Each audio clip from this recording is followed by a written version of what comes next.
ఒకవైపు global city దిశగా దూసుకు వెళుతున్న విశాఖ, మరోవైపు 100 ఏళ్ల వైభవానికి రెడీ అవుతున్న ఆంధ్ర యూనివర్సిటీ. ఇలాంటి పరిస్థితుల మధ్య విశాఖ ఏయూలో విద్యార్థి సంఘాల మధ్య వివాదం హాట్ టాపిక్ గా మారుతోంది. లెఫ్ట్ వింగ్, రైట్ వింగ్ల పోటాపోటీ ఆందోళనతో వర్సిటీలో హీట్ పెంచుతోంది.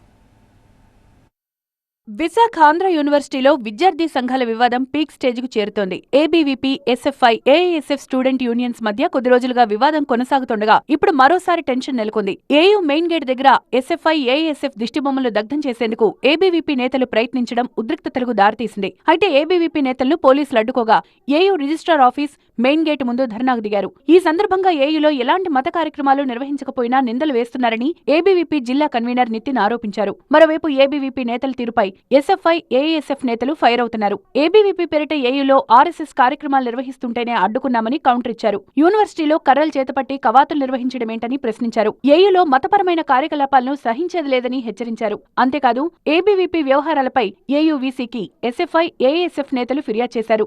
ఏయూలో మతపరమైన కార్యకలాపాలు నిరోధించాలని విజ్ఞప్తి చేశారు. ఇక ఆంధ్ర యూనివర్సిటీలో 4 రోజుల క్రితం ఏబీవీపీ ఆధ్వర్యంలో ఆర్ఎస్ఎస్ కార్యక్రమం నిర్వహించడాన్ని ఎస్ఎఫ్ఐ, ఏఐఎస్ఎఫ్ విద్యార్థి సంఘాలు అడ్డుకోవడంతో గొడవ మొదలైంది.